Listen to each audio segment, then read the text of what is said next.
Hey, my friends, welcome back to the latest episode of Eric Nevins Live. I'm so grateful for you. I'm glad that you're here. I've been talking to people and sharing what we're doing, this vision of just talking to amazing people, creators, business people, authors, people who are doing some really amazing things, because I really believe in the power, we might call it the power of the human spirit, the power of people to create good in the world. And I don't know about you, but I think that there's a lot of good that needs to happen in the world, a lot of good that we can bring. Okay. I want to bring on our guest because I want to just jump right in. We're just a little bit early, but as you guys are coming in, just let me know.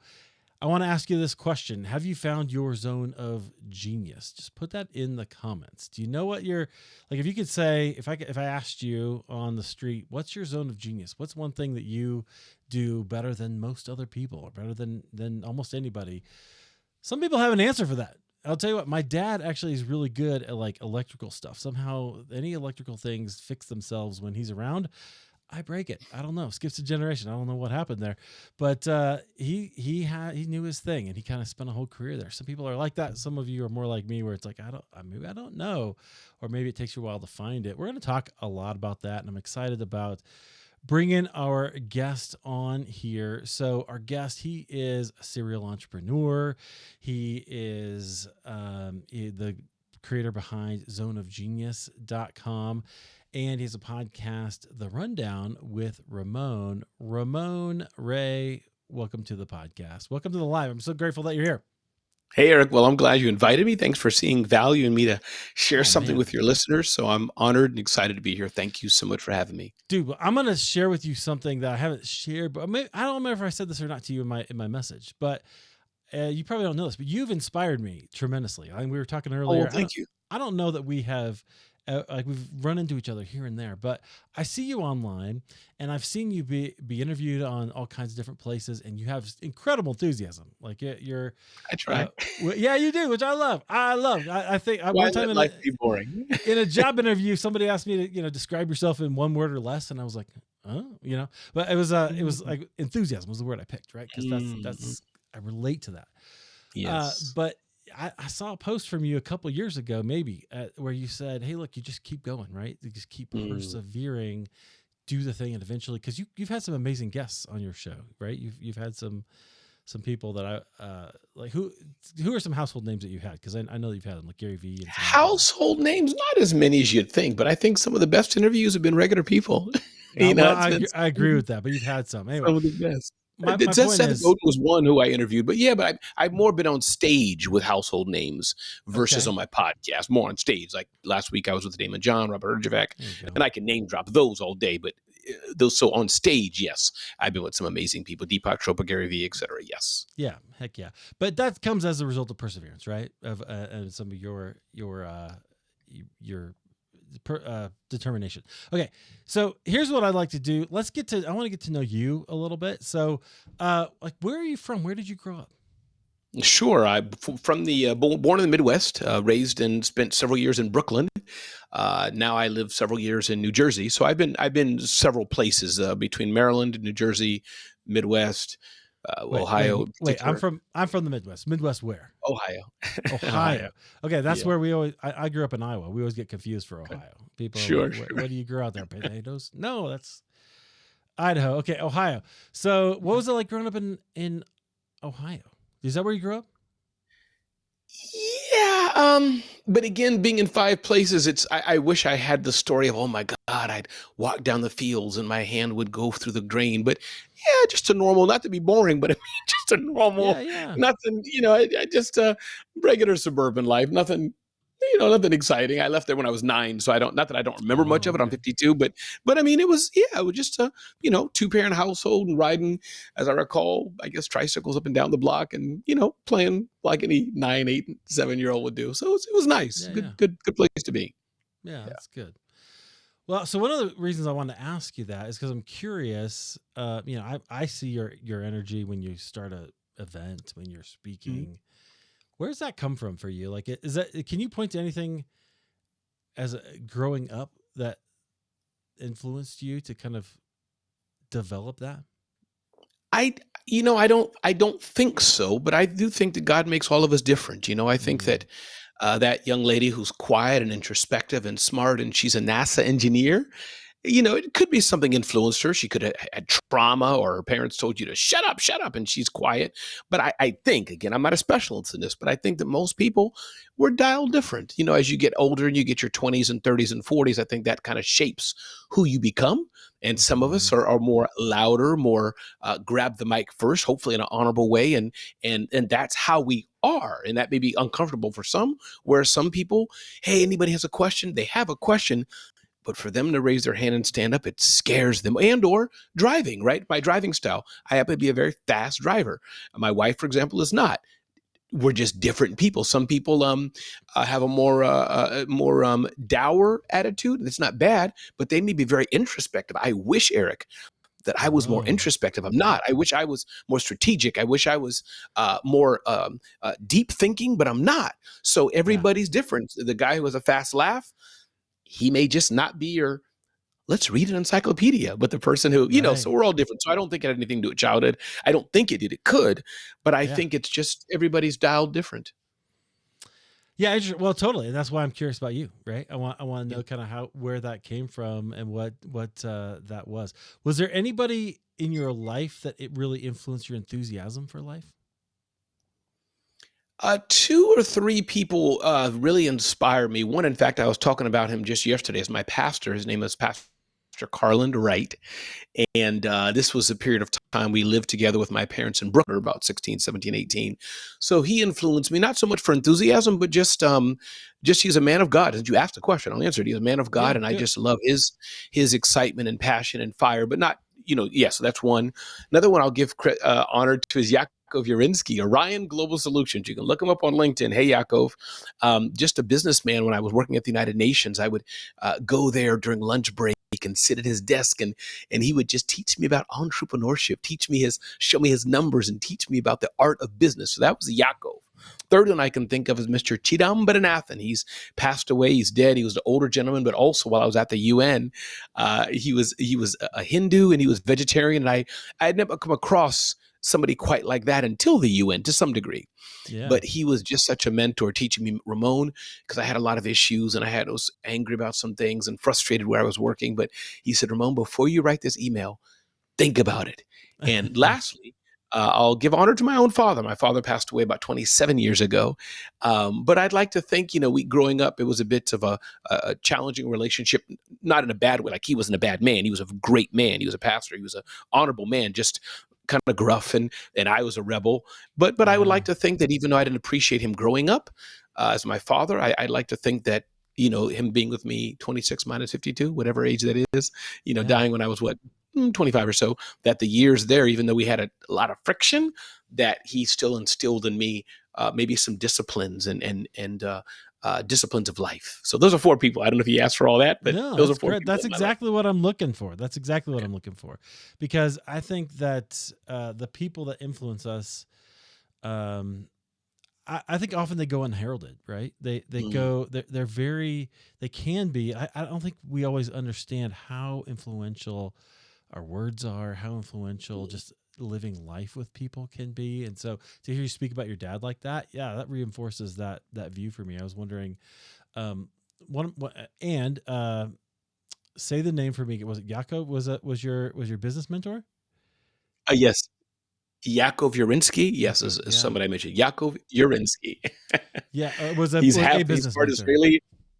Yes, a business mentor in life. Mm, He's one who studied Navy SEALs, and he's a marathoner, a father, a husband. We're very okay, similar ages. I think we may be the same age, but everybody has a different start of their journey. So he just was far advanced in entrepreneurship and business than I yeah. was. What was your first business?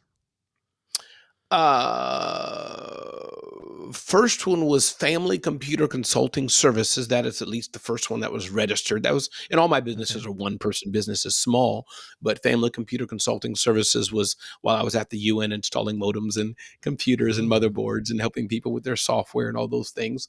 But it's a business. I was paid for it. It was registered, DBA. So that was my first business, a small computer consulting business, doing as a side hustle while at the United Nations. Oh, what? Okay, you mentioned this a couple times. So being at the United Nations, what did you do there? What was your? I mean, you were putting in the computers, but how did you end up in that Sure. So my title position? there when I left was administrative officer, which means I was managing an office. The agency I worked for was United Nations University, and that agency Oh, okay. had a New York office. Small office. Our headquarters was in Tokyo, but had a New York office. So I was help managing that underneath the director of the office, and so I worked there, and I just applied there, kind of right. I think I went to college maybe for a year or two, right out of high school. That time period, I was about 19, 20.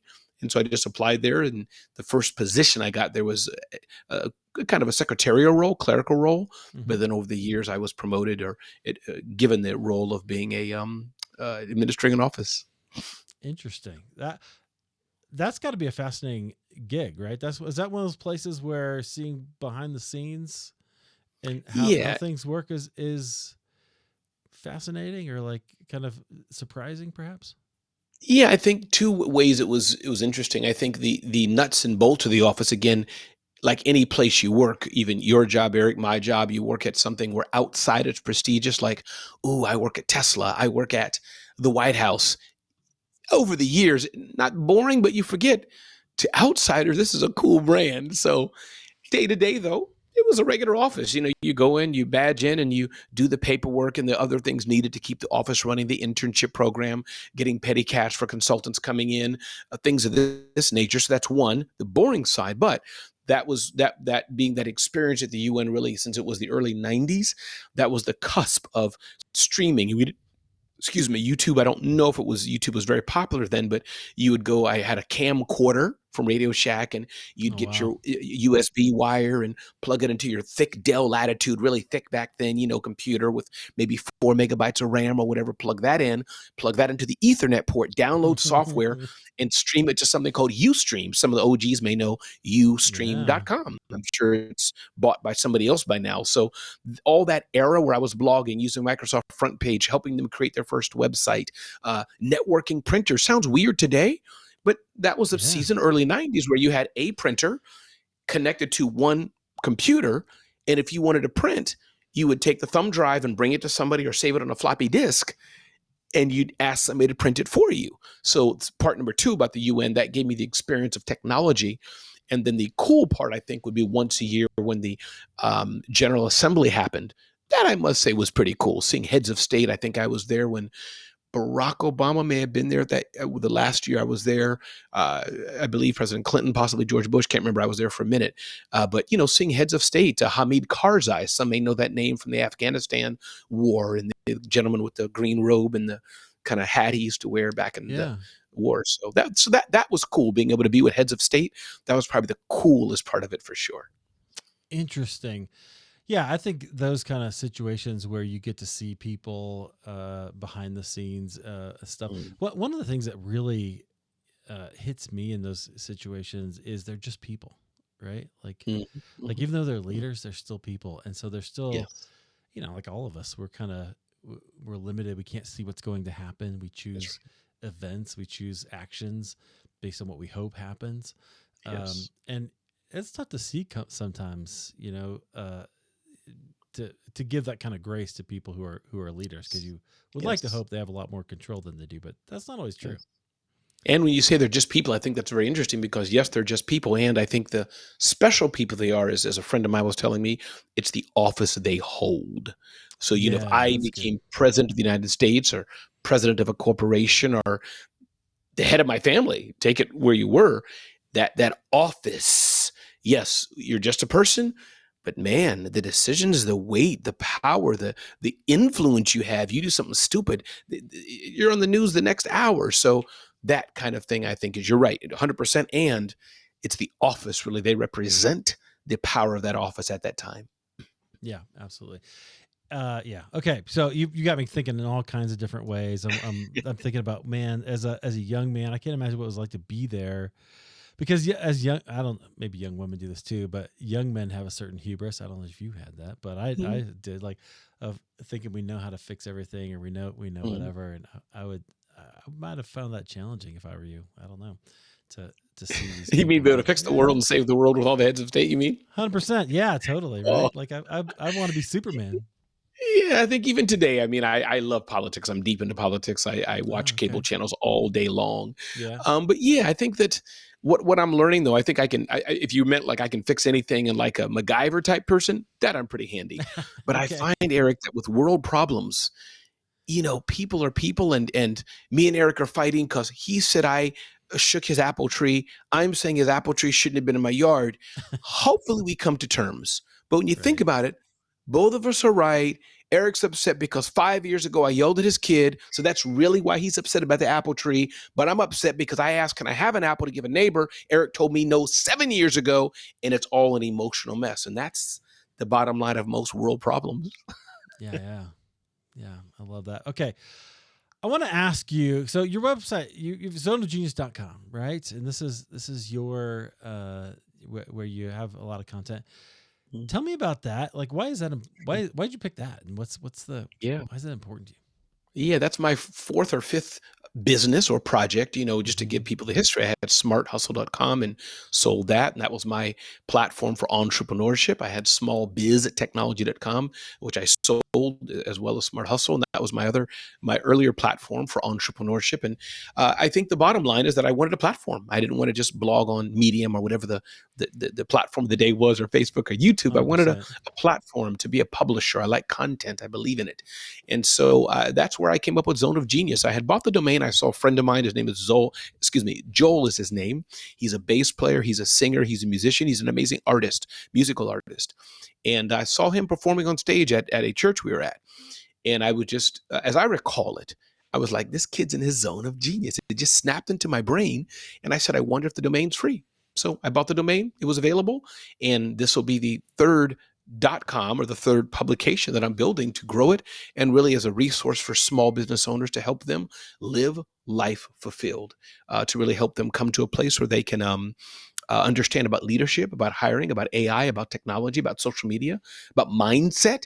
That's what we Yeah. do there. And proud to say, Eric, as well, I don't know if you know that, but I'm really excited that Bitdefender has appointed me as their small business ambassador, to really help them give more of that insight to small business owners. Eric, we go home at night and we lock our doors, we get out of our cars and boop, boop. If your car goes boop, boop, locks the door of our cars. And Yep. and so I'm excited that Bitdefender has really championed the cause for small business security, ransomware and malware and all those nasty things. So that's part of the journey of Zone of Genius, having Bitdefender be a partner with me as well. Ramon, do you mind pulling back the curtain on Don't mind at all. that situation a little bit? So, how did you get connected with Bitdefender, Sure. and what's the relationship there? You're appointed.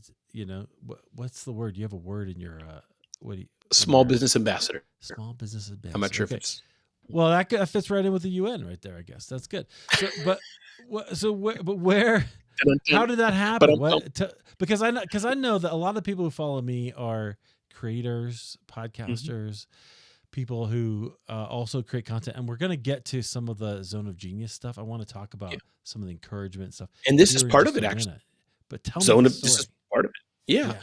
I mean, the bottom line is understand that companies, whether they're big or small, but I'll stay in my lane, in my zone of genius, large brands, they have huge budgets to do traditional advertising and TV ads and print ads, and they can do all the things we see around us, billboards and more. Large companies, whether it's Bitdefender or Dell or Verizon, they don't need a smaller company for that.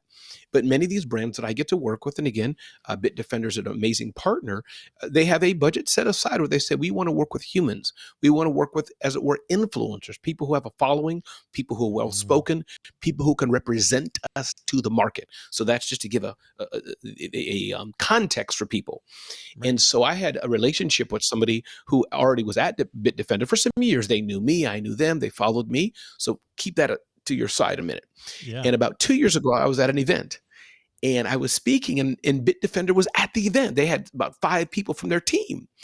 And when I saw them there, for some reason, me being a speaker and a host, I kind of targeted them from stage in a good way, just had some fun with Yeah. Yeah. them and shouted them out and made them feel good. And this goes back to a point that John Jantz talks about: know, like, and trust. So now I not Yeah. only had their own employee who knew me, who could validate me, which was huge. But then their senior marketing leadership team was there. They were like, we like this guy. And so over a course of months, we talked and emailed and kept in touch until one day they said, Ramon, we're ready. We'd love to have you represent us to the small business market in the US, maybe one day globally, and help us champion the cause that small businesses need to be secure. So that's how it happened. Yeah. As over the last 30 years, I've produced content. I've been consistent. It's another lesson for others. Been consistent Yep. in the lane that I'm in, which is small business and entrepreneurship, and it matches to the need. Bitdefender said, "Hey, we love small business. We have solutions for small business. Bitdefender Ultimate Small Business Solutions, Yeah. and we want to help small businesses be secure, and we think Ramon Ray can help us." I love that. So yeah, a couple things. Certainly, yes, you were consistent with your content, but then you were up front, you were on stage, right? You were Mhm. in front of the right people, and you nurtured that relationship, That's right? right. And I saw you did a video about this that's on your YouTube about that, right? And I watched it today. The, all about nurturing that relationship, not being too picky. You have a phrase in one of your keynotes. What do you say? What do you about? Uh, One thing I say is don't wait to be anointed. Don't wait to be anointed, but anoint yourself. I say don't wait to make the Okay, table. Make your own yeah, table. yeah, No, I don't know if that's in the same lane. yeah, yeah. Mhm. Um, but like go kind of be willing to go slow with it. Anyway, you had a whole thing about that, which I thought was really good. I don't think enough people Thank you. spend enough time nurturing Mm, relationships. We live in a really instant society, and relationships don't yes. work instantly, do they? They do not at all, and I think that it takes a lot of patience, and this is why another point, as we're sharing today on the Eric Show, is that's why your pipeline of deals should be, we're doing a hard left here, but pipeline of deals should be always warm. You should always be Mm, having relationships. LinkedIn has a study that said that only 5% of your addressable market of customers are ready to buy. That doesn't mean they will. That means only 5% are ready. So forget still them not picking you and all this. They're ready.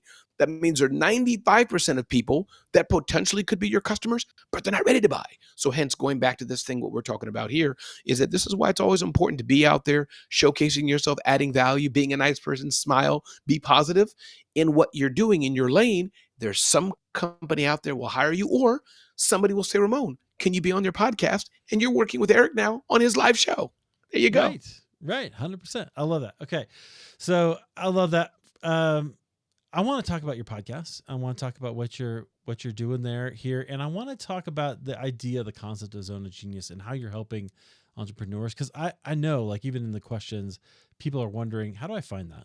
Right? How do I get Mm, that maybe in as a as an entrepreneur, right? Or how do I become an sure. entrepreneur even? So I think Yeah. we'll discuss some of that here in just a minute. I'll come right back to you, friends. I want to remind you that this we're live streaming, and you're probably watching us on some place like Facebook or Instagram right now. We're going to be on YouTube, and so I'm going to drop a link in the comments here with our YouTube channel. If you want to like and subscribe, we would love that. It would really help us out, help us grow, and then we'll be live streaming there as well going forward. Okay, so Ramon, I want to come back to you. So your podcast is called The Rundown, and this is also maybe I bet there's another story here because it's a USA Today podcast. Is that right? Yes, that's correct. It's been on Tell USA me Today over 200 episodes, I believe. Mhm. tell me that story, because that also seems like it's probably for just a humble, independent, one guy entrepreneur like me. That seems like a high bar. In fact, I was going to ask you this question too, because I'm going to tie it together, because you've also spoken. You've been featured in all these magazines and all these different places.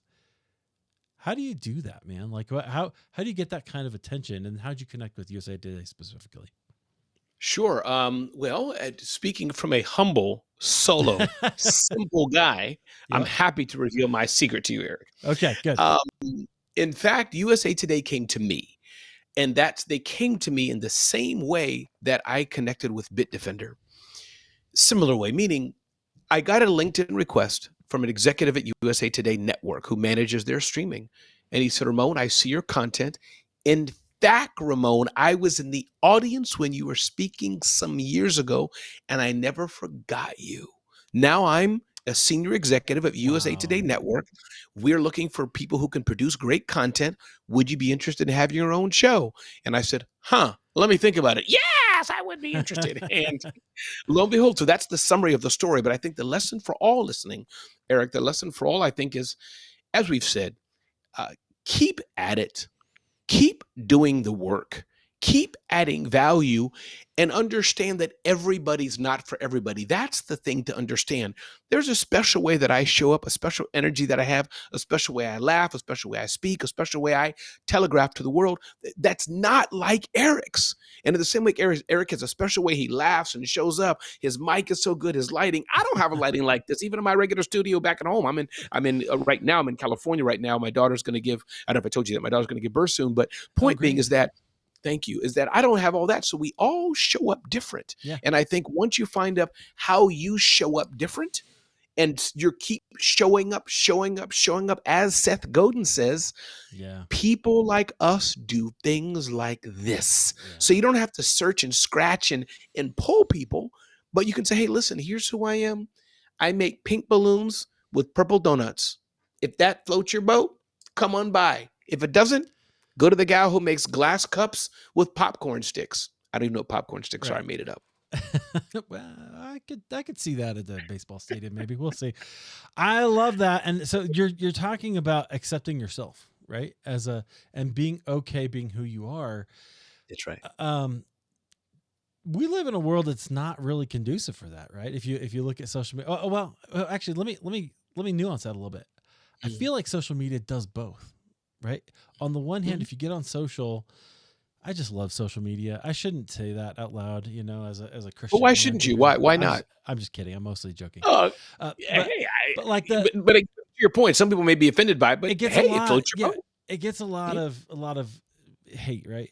Sure it does. But here's the thing: like the people who do really well are the most authentic people who do kind of show up with this situation where they're like, hey, I just am who I am, whatever that brings. Okay. The ones who get in trouble are the ones who try to pose and posture and and I guess there's room for that. You can get a large following that way, but it doesn't really work that well, right? It eventually will burn you out, I think. That's right. Yeah. No, you're right. And it can, I think, and you're right. It does burn out many people, but you don't have to let it. And I think that this goes back to also how we're all different. I was on the train in New York City or in New Jersey, New Jersey Transit going between New Jersey and New York City. And the conductor who I got to be friends with, and he's like, Ramon, you're always on your computer, just typing away. Don't you ever relax? I'm like, dude, this is my relaxation. When I wake up, I start relaxing from 5 a.m. to 6 p.m. I can be streaming online, be TikToking, be Facebooking, be as he did do this, have this mic in front of me all day. And I love every second of it. Sure, there's things we may not like, paying taxes, hiring staff, firing somebody. You got to do financial agreements, signing this or that, looking through spreadsheets at events. But that's what I call first world problems. It's like somebody, a millionaire sighing. Oh, I have to hire a controller to manage my money to make sure. Dude, that's the nature of the beast. If not, you can be homeless and then you're complaining that it's too hot sitting out in the sun. Take your pain. Indeed. Yeah. Well, I'll tell you what, I've done a few of those more manual jobs recently, and it's hard work, right? It's hard work. And there's choices that we make. And so sometimes you go, hey, I'd rather have this problem than that problem. Choose your heart, as they say sometimes. Yes, right? Like yes. That's 100%. I'd rather choose a spreadsheet than lots of other things. That's for true. sure. Okay. I want to talk about zone of genius and the idea of finding your zone of genius, because I think we're going to get some questions about that here coming up in a little bit. Friends, speaking of which, if you're watching, go ahead. Put your question for Ramon in the chat. So I'll be able to see it. We'll put it on the screen here in a little bit. We may answer your question, and we'll be able to. So if you have something specific about your situation, you can toss that in there, and we will answer it. I think that's going to be the fun part of doing this live stream. So, but what's your advice to entrepreneurs? Like if you see an entrepreneur struggling, spinning their wheels, and maybe not operating in their zone of genius, what's the first thing that you think to tell them? What's your first bit of, what's your first question maybe? What's your first, where are you going to dive in? Yeah, that's a great question. I think there's two paths I would go. First, I would ask and understand, is this an operational issue? And if it's an operational issue, then there's things such as, are you selling the right product or service to the right customers? Do you even know who your customers are? Do you know what their problem is? Do you know where your customers are at? Some of those fundamental basics of just, are Yeah. you selling? What is your marketing plan like? Assuming that basic fundamental, now we get to some things like cash flow. Is your pricing well? Are you fulfilling? Are you invoicing? Maybe next level, but these are very concentric and similar. Do you have the right team? So those core basic business basics. And then Hmm. part of it, Marie Forleo says, everything is figure outable. You just got to hustle, grind, put your head Yeah. down and keep bumping along, going up. Hopefully it's going to be like this, but hopefully it's like this going up. Now, Right. if there's an entrepreneur and they're frustrated in their business and they're like, I don't even know if I like this, that's where I get to that traditional definition of zone of genius. And I would say, when you wake up in the morning, are you excited? Do Mm. you really love what you do? Eric, when I wake up in the morning, I love sitting here and turning on camera one, camera two, sitting here. I can be here all day in this temporary space I'm in here. Got a TV there, got cable news muted there, got my computer in front of me. I get to talk to great people like you. I love it. Now, I don't love everything that happens with it. Okay, the file came through. It was 2 gigabytes. I'm out of hard drive space. I got to edit this. Ooh, things like that. Ooh, the flight was late. But that's all part of it. But I love what I do. So to the entrepreneur, Eric, who does not love what they do, I would say then, A, you got to make money for your family. So stay what you're doing to make that income come in. And then really maybe just sit down in the park, sit down with a piece of paper. What is it that you're truly gifted as? What do you really love to do? Then how can you parlay that? How can you match that with customers who need that solution? For me, Eric, I don't like coaching. I am not a coach. I do not have coaching clients. I don't have masterminds courses. Nobody can call me, connect with me. Ramon, can I pick your brain? No, no, Interesting, no, man. no, no, and no. Yeah, Yeah. I don't like it. It's not my thing. So for me, but I have to hone in on that, because when I'm forced to, not forced literally, but like a good Yeah. friend Yeah. like Eric, hey Ramon, you don't have a course. People love to hear having you on my show. They said, how do you speak better, Ramon? Do you have a course on that? No. Go see Ashley Kirkwood. Go Yeah. see Kim Walsh Phillips. Go see any number of people who do this kind of thing. So I hope that's helpful. Find what you love to Yeah. do, what gets you excited, and I must say, not only what gets you excited, what you're very good at. Because it could excite you to make bread, but you could suck at it. It could excite you to speak, but you may not be a good speaker. So I Yeah. must say, try to combine those two things, that you love doing it and you are very good at it. Once you do those two things, Yeah. then the easier part, it's not easy, but is to find the customer who you can work with on that. Man, I love this. One of the things I really loved about Good to Great, right? Is he says those Yes. two things, right? Something that you Yeah. love, something that you're it's a Venn diagram, which I'm making with Mhm. my hands. Something that you love, something that you're good at, and something that's profitable, right? Like Mm. those three things. And that sweet spot is right in the middle of those three things. Which is, I don't know, first I feel like, I mean, eventually you find it, right? I mean, you've had 5 Mhm. businesses, right? Mhm. And was it a journey for you to get to something that you really loved? Still is a journey. Still is a Yeah. journey. Yeah. Absolutely. Well, it always is, right? Yes. But we overcome challenges. So, friends, I want to remind you, throw your questions in the chat. So if you have a question, toss it in the chat. We will discuss it, or we may discuss it. And yesterday I was doing one about politics, Ramon. So Mm. that I had to say, we may or may not discuss your questions. Hey, we can Uh, talk about anything you want. No problem at all. we could. No, that's good. So I love that. Okay, what I wanted to discuss with you. So there are entrepreneurial myths, right? Like Mm. I think in America we have this idea that um, let me back up. Let me lay a little more foundation. I Mhm. think in America, you're a man of faith. We worship productivity, Mhm. right? I think because of that, the entrepreneur, certainly in the last 30 years, has become this sort of vaunted person, right? Mm. Sort of maybe our saints. Let's put it that way. There are saints. But there's some myths, right, that come along with that. Do you have any thoughts on what those myths might be and what reality is of being an entrepreneur? Yeah, I think a few myths about being an entrepreneur are, one, I can be my own boss. You're not your own boss, especially when you start out. I get it. But no, you're beholden to your customers, to the IRS, to the market, to your family, everybody pulling at you. You're not your own boss. You're going to work harder than ever. And if you're not, I question, are you even running your business right? Until it gets to a certain point, like Jason Fried talks about, founder of 37 Signals, then you build a sizable business that operates and cash flows coming in, and you can step back a bit and have other people do it. But one, you're not your own boss. I think number two, I have my own business and I can have all the time I want. I can do whatever I want. Yes, you can to a degree, but no matter what happens, your time is going to be maxed out.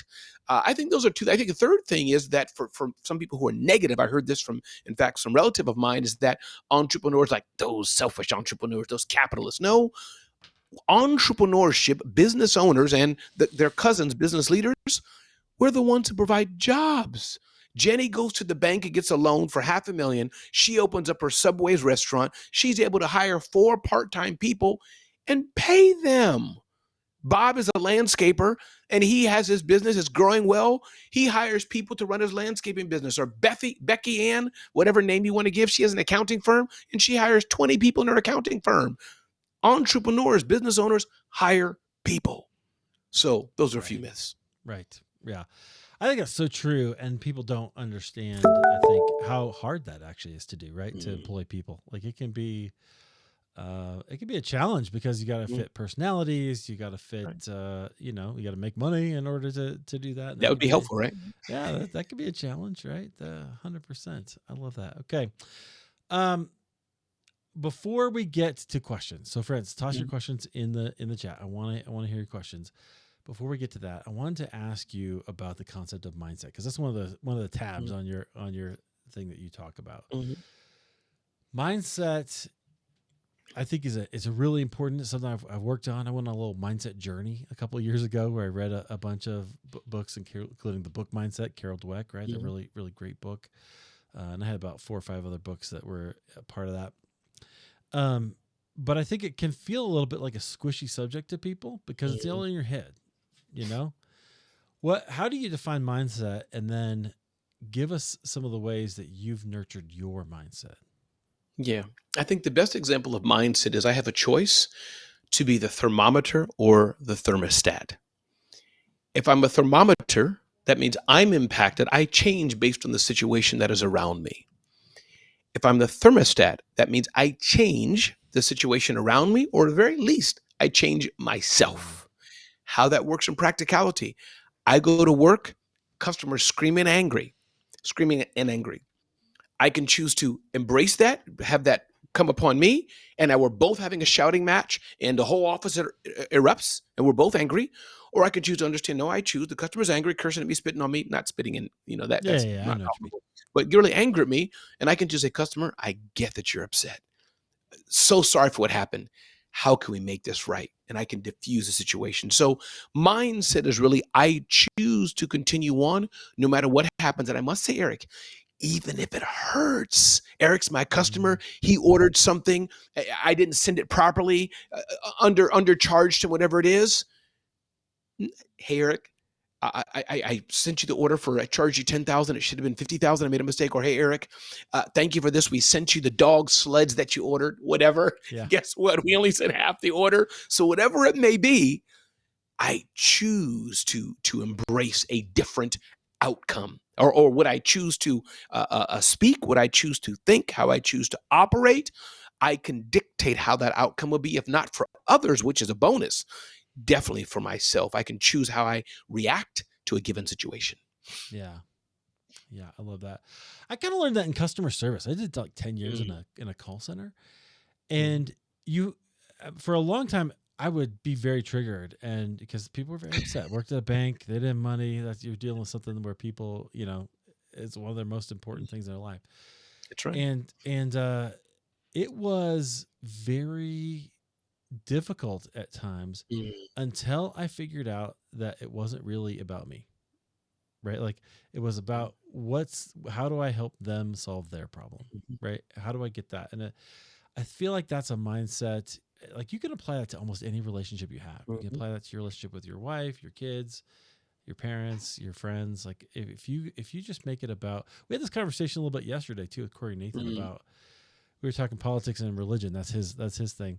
Like Hmm. there is, if you take an other-centered approach, which I think is very Christ-like, actually, which this isn't really a Christian show, but that's my background, and so it's where I come from. It's it absolutely is like him to talk only about or to think about the other person maybe first. Maybe we say that. It's not that we don't worry about ourselves at all, but there's soul care. But we have to think about how is this affecting the other person. So if somebody's mad at us, there's something going on there, and we need to figure out what that is. Hmm.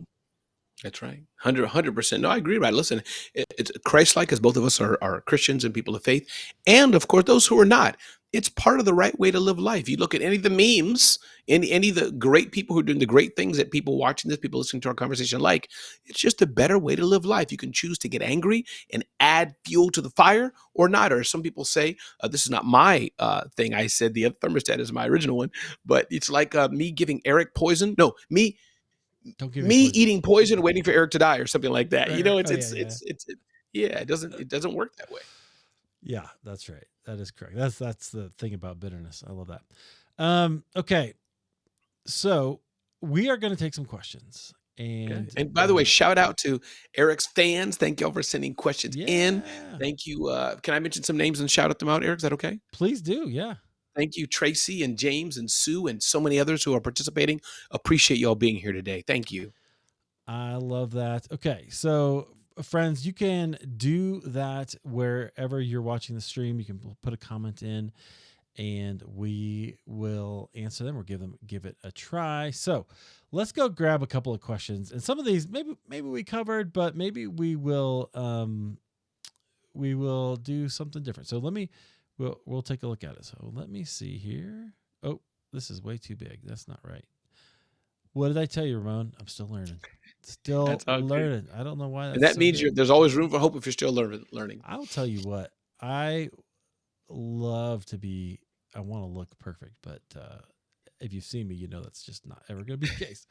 So, that was James' comment. Let me go back to that. Okay, so we got to adjust it appropriately. Here we go. James asked, because this we talked about some of your previous mentors, but who people are influencing you right now in your life currently? You know what?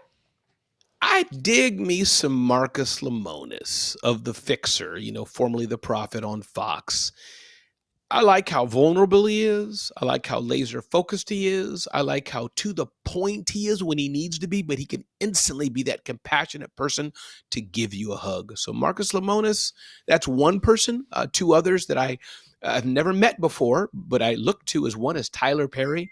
Love Tyler Perry, the empire he's building. I like to say I want to be the Tyler Perry of small business, kind of being that Yeah, producer level of many different pillars of tentacles of what you're building. I also say, for that matter, I want to be the Kevin Hart and Steve Harvey of small business too. totally. But those are three names that I can think of. Okay, well, one thing I'm just got to call this out because I Tell me. love what you said there, and it's what I love about entrepreneurs because they Yeah. get it. Mm, Entrepreneurs have ambition and they're not afraid of ambition. Like what you just said, like I want to be the Kevin Hart of small business. that's right. That's ambition. And I was raised in a really I don't know what the words are. Really like a Be place humble. where be humble, and that was not appropriate. But I'll tell Mm, you what, if you're ambitious, you could do a whole lot of good in this world. Right now you could be ambitious for ill. I mhm. think there's people who are doing that and we all know their names, but you can also be ambitious for good. What if we're Yes, ambitious for of good? course. Ooh, that's a whole Yes. different Oh, thing, right? that's powerful. Yeah.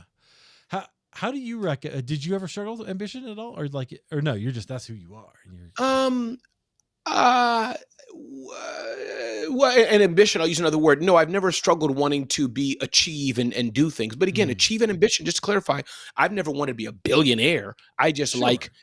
I love, but some people do want that, but I like challenges, I guess, and I like solving problems. That's what I love. So I'm Oh the kind of yeah, guy at my church and say, oh, this family's coming in at 2 a.m. They lost their luggage and they're hungry. Give me that problem. Yeah. Everybody. So that's hopeful. gotcha. That's just how I'm dialed. I'm like that. That's interesting. Love solving problems. Well, that's kind of makes sense for an entrepreneur, doesn't it? Hmm. Right. Yeah, because Sure you've does. got lots and lots of problems. Okay, let's Mhm. go to another question. This is Trey, and Trey's gonna say this one's kind of big, so we'll stick it in the middle here and see. All right, Trey says, What advice would you offer someone who's planning to start their own business, which I know you'll have plenty of advice? Are there specific steps they should take, potential challenges they should be aware of, or resources you would recommend to help them succeed? And then she's got a follow-up, but we'll get to that in just a second. So start there. Okay, Trey, get your Sharpie pencil and sharpen it. Get ready. Here we go. 1, why do you want to start your business? 2, maybe you shouldn't start your business. 3, if it's just about the money, maybe you really should get a job. 4, but if you really want to start your business, you have that hunger inside you. If you have a day job, be grateful for that day job that can provide a source of income. Having said all that, if you want to start a business, I would basically understand the fundamentals of the business. SCORE is a great resource, score.org. ASBDCs. My friend Mike McCallowit's book, Profit First, is a must read for any entrepreneur. And I forgot the name of what's the OG book, Eric? It's the metaphor about business, been around since 4 million years. The name, I'm blanking out. The Best Salesman in the World. Another one's about the baker. It's an allegory of a baker. It'll come to mind in a minute. But so any of the top books on just how to start a business, I think, are good. But I would say launch it, especially if you have some basic experience, know who your customers are. Oh, and understand pricing. Pricing is so important. That's a powerful component that many people do miss out on. But those are a few things. Know who your customers are. Know what you want to sell to them, the solution you're going to give to them. And and Marie Forleo's book, Everything is Figureoutable, is amazing. Everything now, with AI and YouTube and Google, there's a solution there for all of us for sure. 100%. Like, it's so much easier. I tell this to podcasters, right? Because I help people start podcasts. It's so much easier today than when I started in 2016, right? You can buy, I have a Zoom PodTrack P8, which is a mixer, right? Or a Rodecaster. I have one. You have a Rodecaster. PodTrack before. You have the PodTrack P8. Those didn't exist. Like, you've probably been doing this for a long time, right? Like, those didn't exist when I first started. And I have 4 or 5 pieces of equipment to do what this one thing does. So much easier today. Yes. And I wonder if that's true in entrepreneurship too. Like, there are resources out there.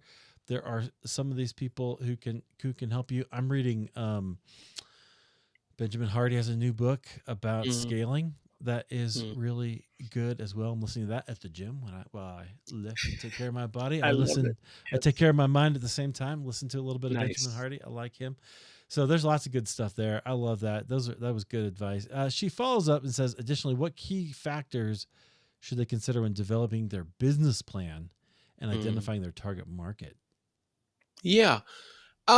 Business plans are good and they're guides. I think the best business plan is a short business plan that is kind of with you just noodling around where you want to go in the next 6 months to a year, but not some traditionally long document we're trying to say, here's where we're going to be in 10 years, because it's a lie and it's never going to happen.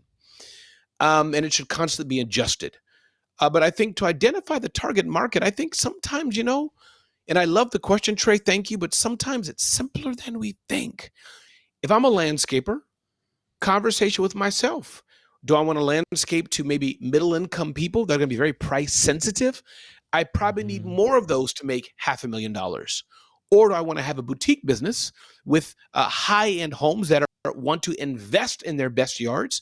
I can maybe have less of them, spending more time with them, and have the same amount of money, less customers, charging more, same number of customers. So I think when you think about what is my target market, it's good to do, but I just wouldn't get it's important to do. So I'm not saying don't get hung up on it, but I wouldn't try to go in circles over and over and over again, because often what I find as the business is built, as you start to serve the market, you may find that things change. Ooh, I thought ladies that were 65 and older who lived in Iowa, Ohio, and Michigan are going to be my target market. You realize some Southern young men are here. Why? So just be open to the journey. Be open to understanding the psychographics of it and also the demographics of it. So important. Yeah. To your point, I learned for one of my mentors was Cliff Ravenscraft, and he taught me, like, look, you got to have people who have a problem, right? That they want to solve and that you want to solve and that they're willing to pay you to solve, right? Like, that's kind of my summarization of it. I love that. Okay. James says, what's your definition of genius? That's interesting. I thought you might have a good answer to that. I like that. For me, again, it's not related to zone of genius, but I think definition of genius is someone who's really, really smart, cerebrally smart. This doesn't mean Sure. I'd want to hang out with them, by the way. It doesn't mean they're a good person, but I think when I think of genius, there's something cerebrally smart about them. They can go to pie quick or whatever it is. I mean, again, we're playing with semantic. There's knowledge, there's Yeah. wisdom, things like that, street smarts. But I think when I hear someone's genius, usually it's on the side. They can do heart surgery and play piano and the harp at the same time. Well, yes. If you're doing heart surgery on me, do not play the harp. But that's Yeah.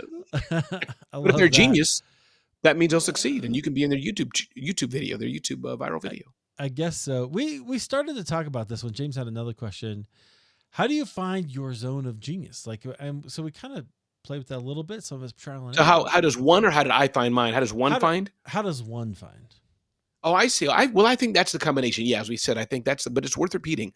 I think that's a combination of what do you do really, really, really, really well, the best I would say, Yeah. and what do you enjoy doing? And everybody's not in their zone of genius, and some people I don't know if they ever will be. In fairness, especially talking about work, your Yeah. daddy was an electrician. He told you to be an electrician. You're doing it, but it's really a 9 to 5. It feeds your family. There's no shame in that. No shame. Most Mm, people are feeding their family and living. Some of us, Eric, get to have the privilege. We wake up absolutely salivating like a rabid dog on steroids. We love what we do, and that's the benefit I must say that I'm in. So, but I think how to find it. What do I love? What gets me excited? yeah. What do I do well? And as far as the business end, will that sync now with a problem that somebody has that they're willing to pay me for? Now Yeah. you're in your perfect zone of genius. That's such a great point about some people. Sometimes people you just have a 9 to 5, right? And that Mhm. is okay. And I think that's my point about saying we've kind of worshipped the entrepreneur a little bit. We've elevated the entrepreneur to, oh, they get to do, but they don't. The reality is, as an entrepreneur, like you said earlier, you're doing everything. You're doing all kinds of things, Mm, including the stuff you love, but also not the stuff you love. Oftentimes, until you get to a certain level, right? that's right. Okay. Sue had a very interesting question here. I like this. I think I'm enjoying this questions from the audience because we can change subjects a little bit. We're going a Mm. little bit here and there, but it's all still one conversation, and we're inviting the audience in. So if you're watching, you can definitely put your question in. But Sue said, "How do you protect yourself from overworking? Mm. Boundaries, when there's always more to do, a creative idea to follow or flesh out. I mean, maybe you have a little ADHD, right? And you're just kind of going here, there, and everywhere. How do you do that? Do you have any advice for people in that Yeah, I situation? think protecting yourself from overworking, I find is 2 or 3 things will help you not overwork. One is your health, and everybody's made different, but I think you don't want to come to this. But one way is from time to time you're getting sick, you're overtired, you this or that happens, and you're like your body telling you you're doing too much. So that's one. I think number two is people around you. Especially if you have a wife or a husband or kids or family or pastor or friends. Hey, Eric. Hey, Ramon. You've not been in the soccer practice enough. I haven't seen you in church. I've not seen you in our weekly men's group meeting, whatever it is. That's a sign maybe you're doing too much or you're not prioritizing correctly. That's number two, other people. And I think number three is really yourself. For me, Eric, I have, and again, things change. Things change, but in generally speaking, I have Fridays is a looser day for me. I have 2 or 3 things I do in the morning. And then Wednesdays, I try to have an open ish calendar. And I use that Calendly is a tool I use, but you could use Yeah. Google Scheduling or Zoho. Doesn't matter the tool. Tools are relevant, but use a tool, and that helps me. Now, I have a. Of course, I can manually. A friend calls me. My wife calls me daughter. That stuff is different. But for business, I can say great. I literally, as I'm looking at this tab right here, I have 5 Calendlys.